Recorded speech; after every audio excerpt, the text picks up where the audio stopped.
Friends, మీకు ఈ video నచ్చితే లైక్ చేయండి, సబ్స్క్రైబ్ చేయండి. జాను కూడా మీడియా దగ్గరికి వచ్చి నిల్చోగానే మీడియా అంతా కూడా సరే ప్లాన్ ప్రకారం కావాలని జాహ్నవి చుట్టూ చుట్టేసి, చెప్పండి జాహ్నవి గారు, మీరు అక్క మీకు అన్యాయం చేసిందా లేదా చెప్పండి, నోరు తెరిచి నిజం మాట్లాడండి అని మీడియా అతను ప్రశ్నిస్తూ ఉంటాడు. అవును, మా అక్కయ్య నాకు అన్యాయం చేసింది అని జాహ్నవి చెప్పడంతో వివేక్ షాకింగ్గా చూస్తూ ఉంటే మిత్ర లక్ష్మి జయదేవ్ చాలా బాధపడుతూ చూస్తూ ఉంటారు. జాను పక్కకి వెళ్ళగానే దేవయ్యని మీడియా ముందుకు వస్తుంది. దేవయ్యని పక్కన మనిష నిల్చొని ఉంటుంది. అప్పట్లో నాకు మా ఆయనకి ఇబ్బందులు వచ్చాయి.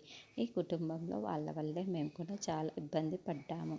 ఇప్పుడు నా కొడుకు కోడలు ఇబ్బంది పడుతున్నారు అని దేవయాని అంటే, అందుకే మేము ఆస్తులు పంచుకోవాలి అని నిర్ణయించుకున్నాము అని జాను చెప్తూ ఉంటుంది.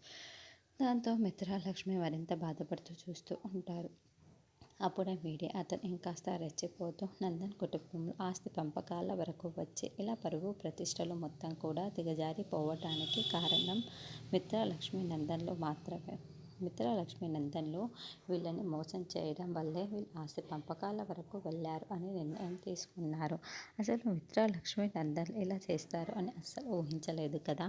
కానీ ఇక్కడ జరిగిపోయింది అని మీడియా అతను చెబుతూ తర్వాత మళ్ళీ జయదేవ్ దగ్గరికి వచ్చి, చెప్పండి సార్, మీరే చెప్పండి సార్, మీరు మాట్లాడండి అని ప్రెషర్ పెడతారు. అప్పటికి జయదేవ్కి గుండెపోటు వస్తూ ఉంటుంది. చాలా బాధపడుతూ గుండెలపైన రుద్దుకుంటూ ఉంటాడు.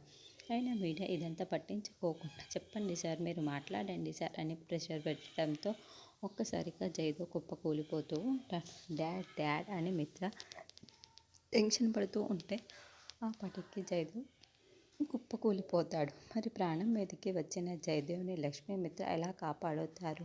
మనిషి ఆ ప్లాన్ ప్రకారం ఆస్తి మొత్తం జాను వివేక్లకే ఇచ్చేసి ఇంట్లో నుండి వెళ్ళిపోతారు.